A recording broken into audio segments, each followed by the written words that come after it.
Oke, coba saya paparkan dari kedua jawaban ini. Memang keduanya sudah memiliki chemistry ya. Yang satu memikirkan bagaimana anggota menjadi besar, yang satu bagaimana organisasi ini menjadi solid.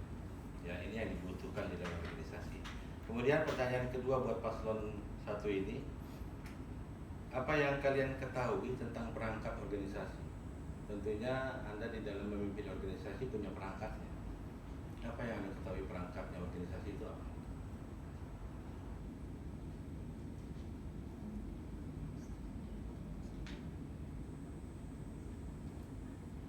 Paham nggak maksud saya? Oh, boleh dijelaskan Oke. sekali lagi perangkatnya? Dalam berorganisasi pasti ada tatanannya. Tatanannya itu ada di mana? Oh iya, baik. Untuk ketentuan tatanan aturan main dalam berorganisasi, ibarat kata seperti itu ya, Ya. itu ada di anggaran dasar dan anggaran rumah tangga. Oke. Ada lagi? Untuk organisasi, karena kita serikat pekerja, maka diatur dengan Undang-Undang Ketenagakerjaan 13 tahun 2003 dan Undang-Undang Serikat Pekerja 21 tahun 2000. Ya. Kalau Sekjen bisa menambahkan?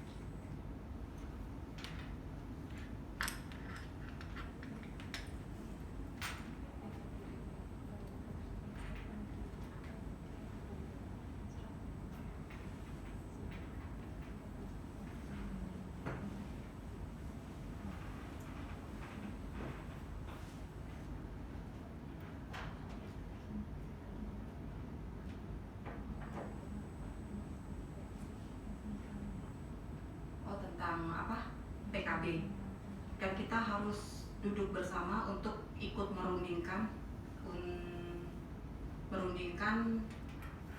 tentang isi PKB itu dengan tidak menyingkirkan dari ADRT serikat itu sendiri. Oke. Pertanyaan ketiga ya, demokrasi. Kita ketahui dalam organisasi itu di mana-mana menyuarakan tentang demokrasi. Walaupun kenyataannya negara ini juga demokrasi masih di bawah kepuasan rakyatnya ya. Nah, bagaimana Anda membuat demokrasi di IKAGI nanti? Kira-kira ada yang bisa disampaikan di sini? Bagaimana Anda membuat IKAGI ini supaya demokrasi?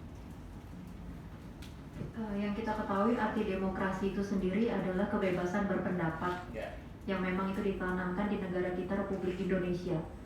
Maka dari itu sebagai calon pemimpin IKAGI, kalau saya dipercaya menjadi pemimpin IKAGI untuk periode kedepannya, saya harus menanamkan nilai demokrasi di organisasi, baik itu demokrasi dari anggota maupun kepengurusannya, tetapi tidak melihat tetapi tidak dengan demokrasi yang melupakan dasar-dasar aturan main yang ada di dalam ADART, Undang-Undang Ketenagakerjaan, Undang-Undang Serikat Pekerja, PKB, karena kita salah satu yang merundingkan PKB, dan PKB itu berlaku di perusahaan tempat kita bekerja, dan satu lagi ada PO, peraturan organisasi. Namun sebagai pemimpin sudah wajib untuk menanamkan nilai demokrasi, karena suara dari anggota itu bisa jadi menjadi kritikan kita yang kita sebagai pemimpin ini lupa untuk melakukan hal itu, gitu loh. Jadi demokrasi itu dalam organisasi harus benar-benar ditanamkan, karena tidak mungkin pemimpin itu saking banyaknya yang harus diperhatikan. Tidak mungkin sebagai pemimpin hanya manusia biasa tidak lupa. Tidak mungkin sebagai seorang pemimpin itu memahami semuanya atau mengingat semuanya. Mau gak mau anggota harus mengkritik pemimpin dengan cara yang demokratis. Tambahan dari calon sekjen? Saya hanya menambahkan bahwa demokrasi itu demokrasi di serikat itu juga harus sesuai dengan ADRT-nya. anggota boleh anggota itu tidak apa-apa untuk protes atau apa selama tidak melanggar dari ADRT serikat itu sendiri. Oke, baik, terima kasih. Kalau boleh saya tambahkan ya, mungkin tambahan dari saya begini. Demokrasi itu yang seperti kalian sekarang datang ke sini, Anda sudah menunjukkan demokrasi dari kaum milenial dengan kaum kolonial. Ya, milenial anak muda, kolonial yang sudah 40 tahun ke atas. Artinya dalam kepemimpinan tidak melihat unsur umur. Demokrasi, siapapun yang menjadi pemimpin dan siapapun yang menjadi ketua umum dan sekjen harusnya bisa merangkul semua anggota ataupun usia. Kalau di sini saya udah lihat demokrasi Anda udah ada, bahwa kepengurusan Anda ada di kaum milenial dan kaum yang sudah bukan milenial. Saya nggak berani lagi menyebut kolonial. Baik, sekarang yang paling berat pertanyaan saya adalah promo. Promo tahu nggak promo? Pada saat Anda menjadi ketua umum terpilih, 1 bulan Anda dipanggil manajemen, Anda dipromosikan menjadi chief dan dilempar ke cabang. Coba apa kira-kira yang bisa dijelaskan terhadap promo ini? Mungkin dari Bu Sekjen dulu, calon Bu Sekjen. Kalau menurut pendapat saya, untuk di promo itu tidak apa-apa selama tidak melanggar atau ya melanggar dari aturan atau yang ada di ADRT serikat itu sendiri. Oke.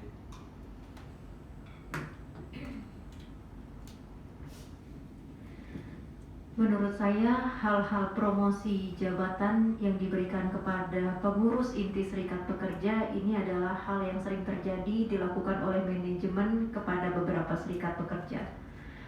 Dan ada baik dan ada buruknya. Tetapi kembali lagi, kita sebagai organisasi, kita kan punya aturan main yang ada di anggaran dasar dan anggaran rumah tangga. Memperbolehkan atau tidak seorang ketua serikat pekerja itu menjadi vice president di cabang lain di luar kota. Kembali lagi kepada ADART yang dimiliki IKAGI, di mana ketua dan sekjen itu harus berada di daerah Jakarta, di mana Jakarta itu adalah unit pusatnya dari Garuda Indonesia. Kalau ada ketua serikat pekerja berada di luar kota, bagaimana kegiatan organisasi serikat itu bisa berjalan?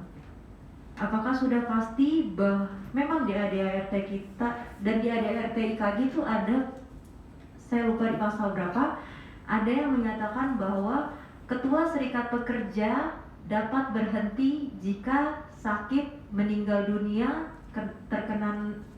terkena sanksi karena melakukan tindak pidana narkoba, bukan karena dipindahkan menjadi vice president di unit lain. Cukup itu, terima kasih. Oke, terima kasih. Ya, sekarang saya mau coba tanya pertanyaan terakhir nih ya.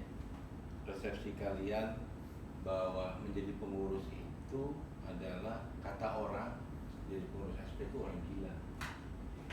Anda sependapat nggak dengan itu?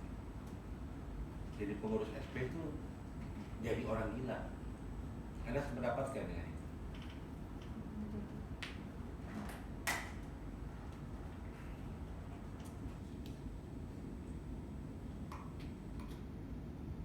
Itu kan pendapat orang mengatakan pengurus SP itu orang gila, pendapat orang yang memang dia tujuan hidupnya adalah mencari materi lebih banyak daripada mencari kesejahteraan rekan-rekan kerjanya lebih banyak.